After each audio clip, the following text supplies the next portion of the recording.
Hello everyone, welcome to my channel R learning classes में आप सभी का स्वागत है। आज हम सीडीपी के कुछ प्रीवियस ईयर क्वेश्चंस करेंगे। ये सीटेट का पेपर लिया मैंने 2019 का दिसंबर का, तो आपको ये हेल्पफुल रहेगा। जैसे कि आपको पता है सीटेट भी आने वाला है, होप जुलाई में उसकी नोटिफिकेशन आ जाए और वो दिसंबर तक वो शायद पेपर हो जाए, क्योंकि अब तो थोड़ा कोविड वगैरह कम हो गया, तो इनकी नोटिफिकेशन कभी भी आ सकती है। तो आपको सीटेट के अगर आप प्रीवियस ईयर ही क्वेश्चन कर लेंगे तो आपके लिए वो बहुत हेल्पफुल हो जाएंगे। तो सीडीपी के कुछ क्वेश्चंस करेंगे हम, पूरा पेपर करवा दूँगी आपको 2019-18 के। तो पहले हम 2019 का कवर करते हैं सीडीपी के क्वेश्चन। ईवीएस के मैंने क्वेश्चंस करवाए हुए हैं प्रीवियस वीडियोस, अगर आपने देखी है तो वहाँ नहीं देखी है तो वहाँ आपसे देख लेना। वैसे मैंने ईवीएस के जो प्रीवियस ईयर पेपर्स के क्वेश्चंस थे वो करवाए हुए हैं और उसके कंसेप्ट्स भी करवाए हुए हैं। ठीक है, सीडीपी के क्वेश्चन करेंगे। देखिए, the most critical period first है, the most critical period of acquisition and development of a language. भाषा के अर्जन और विकास के लिए सर्वाधिक संवेदनशील अवधि कौन सी है?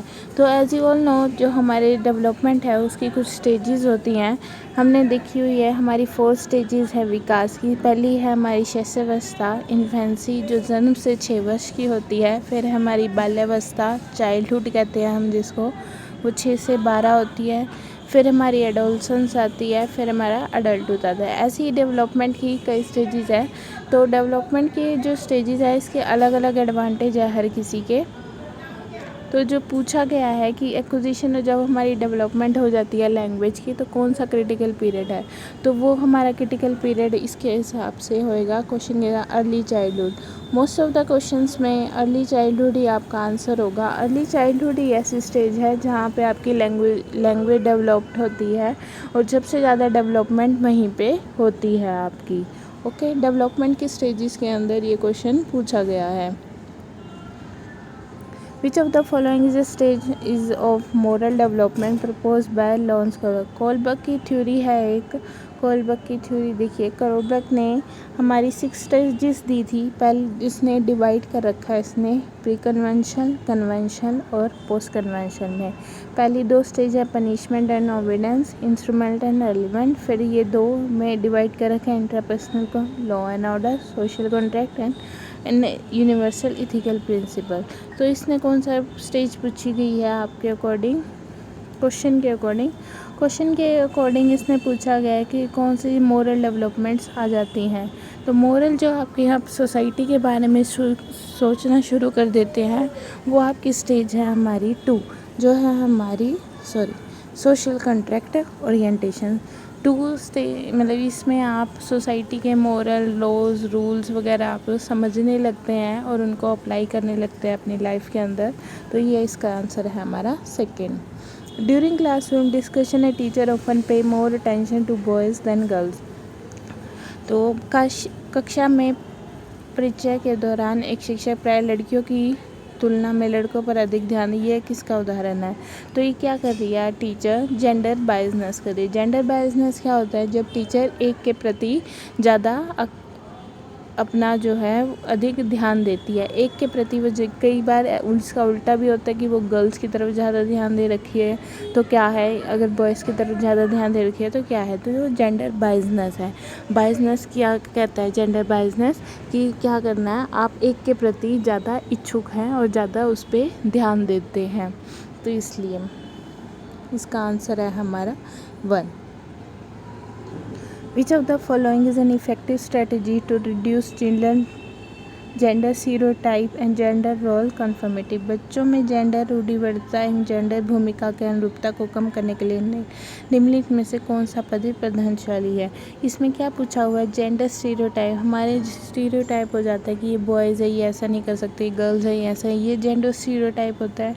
जेंडर रोल कन्फर्मिटी मतलब जो सोसाइटी ने डिसाइड कर लिया कि बॉयज़ है तो ये ऐसे ही करेंगे, गर्ल्स है तो ये ऐसे करेंगे। तो ये जो जेंडर है, मतलब जेंडर के बारे में जो स्टीरियोटाइप बने हुए हैं कि हम गर्ल्स बाहर नहीं जा सकती या बॉयज़ बाहर जाएंगे काम करेंगे, बॉयज़ घर का काम नहीं कर सकते, तो ये स्टीरियोटाइप बने हुए हैं। इसको अगर आपको कम करना है अपनी क्लास के अंदर तो आप इसको कैसे यूज़ करेंगे? तो आप क्या स्ट्रेटजी अपनाएंगे डिस्कशन करेंगे कि क्या जेंडर बायसनेस के बारे में, emphasis on gender specific role, gender विशिष्ट भूमिकाओं को महत्व देंगे, gender segregated play group, gender segregated sitting arrangement. सबसे पहली बात, अगर आपको किसी क्वेश्चन के अंदर सेग्रीगेशन दिख रहा है तो वो आपने उसी टाइम इसको काट देना है।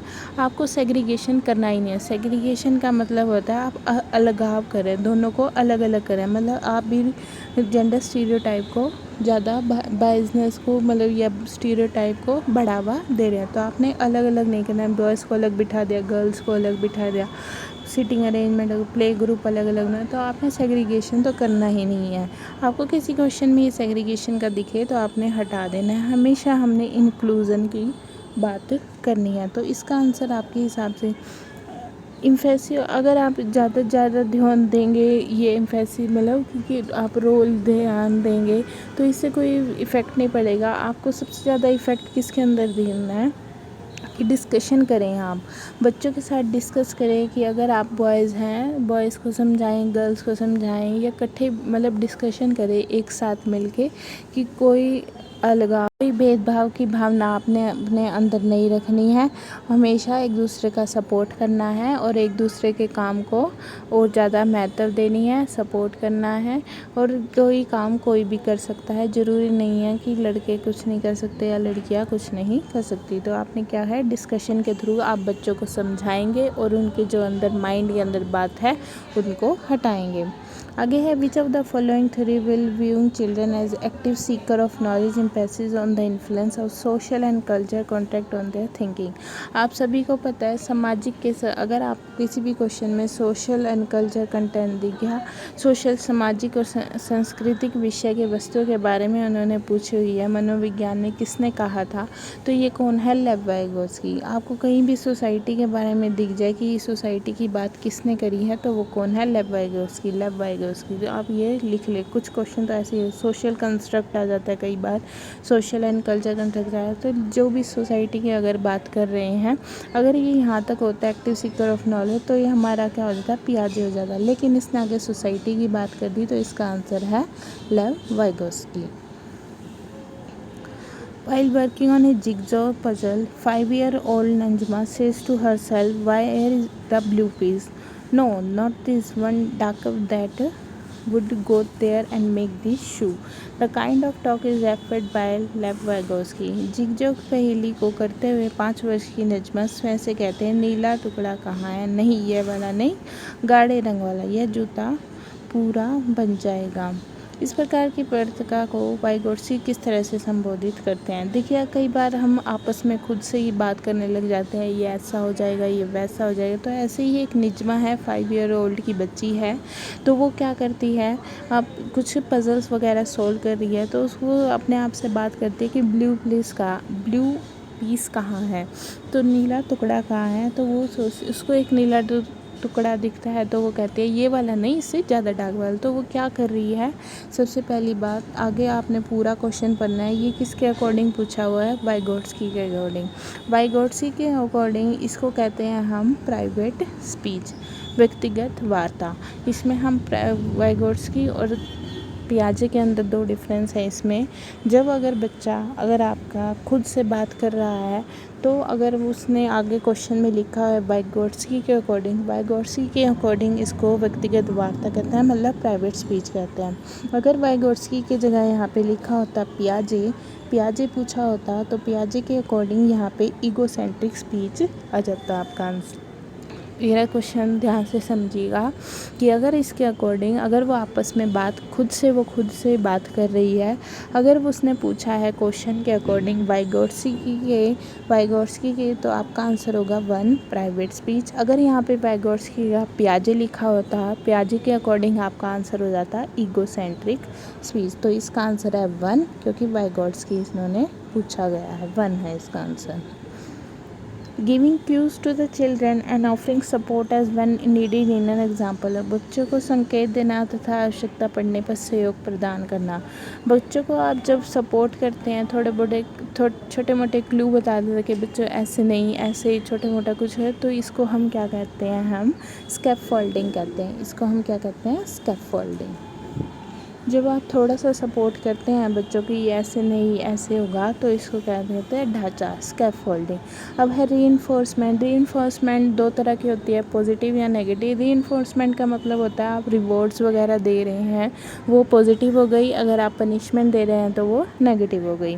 कंडीशनिंग में आप स्टिमुलस वगैरह कंडीशनिंग की आती है, आप स्टिमुलस दिखाते हैं बच्चों को, मतलब एक लालच वगैरह देते हैं कंडीशनिंग में, उसको बार बार वो एक ही चीज़ देखता है तो वो कंडीशनिंग आता है।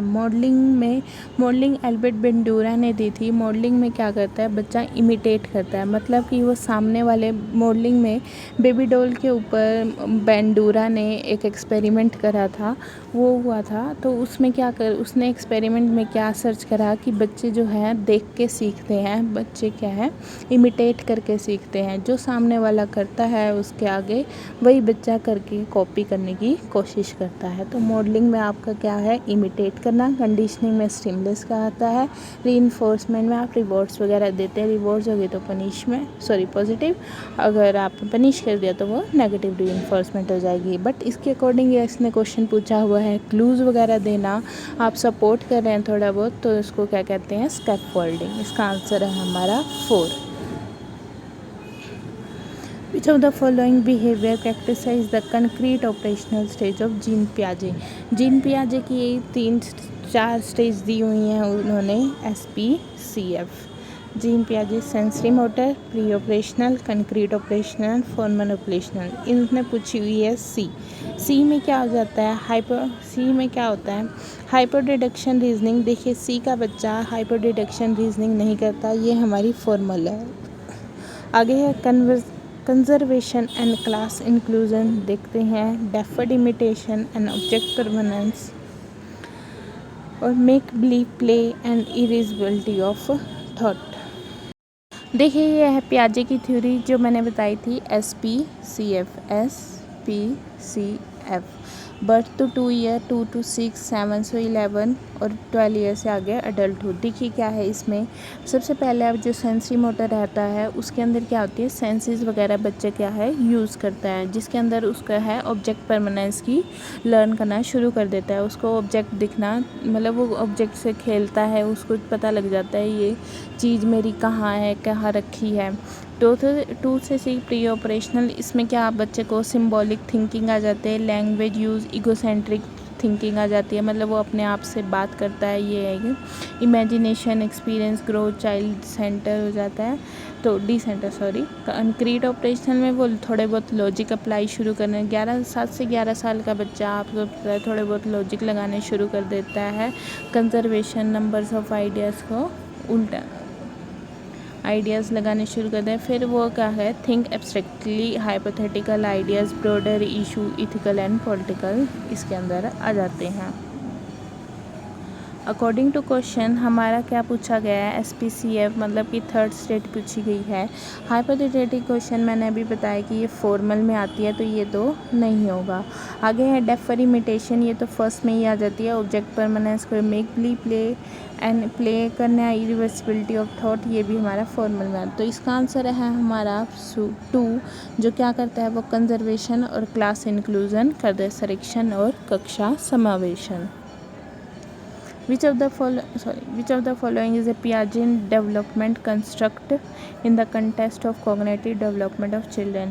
बच्चों के तो विकास के संदर्भ में निम्न में से कौन सा पियाजे ने संरचना है? तो पियाजे ने क्या बोला गया है, बच्चे जब करते हैं कॉग्निटिव डेवलपमेंट होता है बच्चों का, तो क्या कंस्ट्रक्ट होता है, तो स्कीमा के अकॉर्डिंग उसका जो है कंस्ट्रक्ट होता है। स्कीमास उसके अंदर चलते हैं, उसके अकॉर्डिंग वो बच्चा सोचता है, करता है काम अपना। तो इसका आंसर है 1।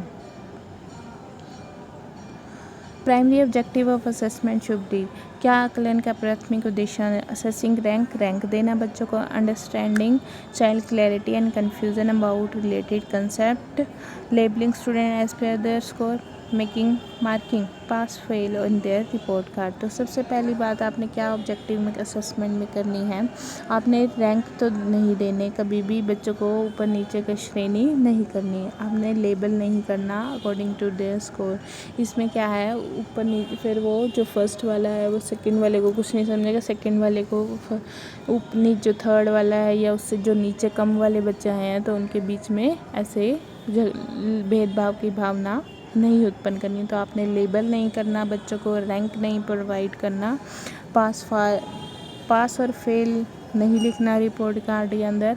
आपने क्या करना है, चिल्ड्रन को understanding children clarity and confusion about related concept. आपने क्या करना है, आकलन करते टाइम बच्चों के जो है अवधारणाओं के बारे में बच्चों को स्पष्टता और बातों को समझाना है बच्चों को कि आपकी क्या कन्फ्यूज़न है। अगर आपको कोई कंसेप्ट समझ नहीं आ रहा तो आपकी क्या गलती रही है इसके अंदर, क्या आपको ठीक करना है, तो आपको अच्छे से समझाना है।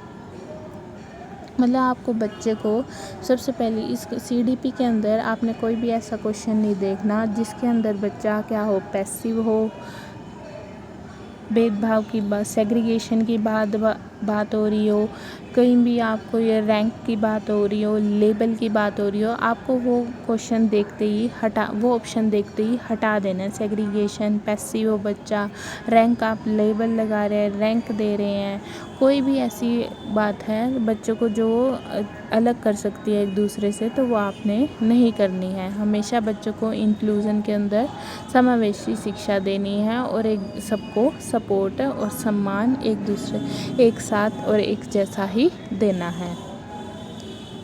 ठीक है, ये आज हमने 10 क्वेश्चन कर लिए, कल हम 10 नेक्स्ट कर लेंगे फटाफट से। Thank you for watching, bye, take care.